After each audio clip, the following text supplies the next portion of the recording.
Philadelphia pastor has a touching connection to Dr. Martin Luther King Jr., having met him as a young child. It was a few years after the March on Washington. And now 60 years after that historic march, KCAL News reporter Natasha Brown sat down with Pastor Alyn Waller to reflect on that day and the impact the civil rights leader had on his life. And I think this march will go down as one of the greatest, if not the greatest, demonstrations for freedom and human dignity. The March on Washington 60 years ago was a real symbol of the black church becoming the conscience of America. Little black boys and black girls will be able to join hands with little white boys and white girls as sisters and brothers. It's where Dr. King gave a real vision and even explanation of the work that had already been being done and the work that was left to do. The 60th anniversary of the March on Washington leads to reflection and a mindful renewal of Dr. Martin Luther King Jr.'s dream. One day, this nation will rise up, live out the true meaning of its creed.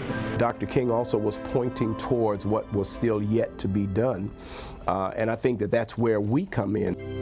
Enon Tabernacle Baptist Church pastor Dr. Alyn Waller leads one of the biggest congregations in the Philadelphia area.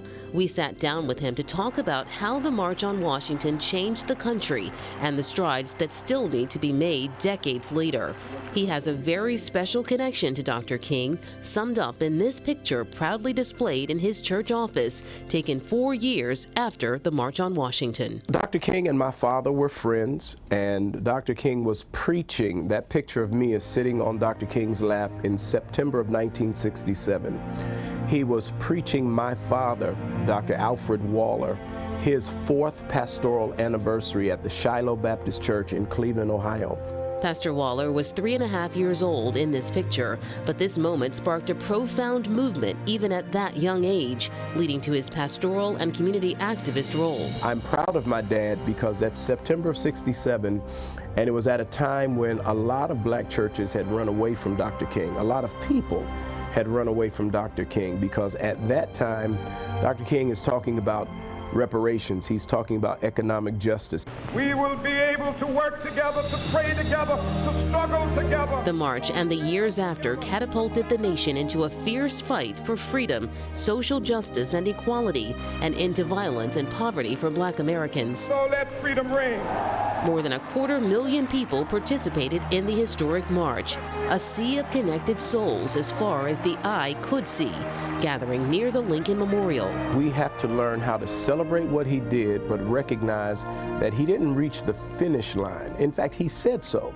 He said, I've seen the promised land. I might not get there with you. He gave us a great legacy to live up to. I still believe in this country, but we still have a lot of work to do.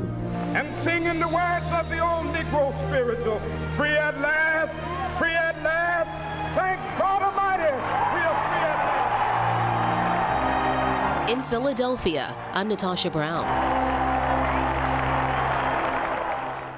Keep thinking about that picture, to have a piece of history like that sitting on his lap as a young child. And what an amazing perspective for him to have to reflect back on. And I always think how amazing all the progress that has been made over 60 years, but also how short of a time that is. Most of our parents are older than that. It's just unbelievable. Yeah. And still a long way to go. Very much so. All right. Well, we will be sharing stories of the March on Washington all week, leading up to our special Still Marching, which airs on CBS Channel 2 Saturday, September 2nd at 10 p.m. and on KCAL Channel 9 Sunday, September 3rd at 7 p.m.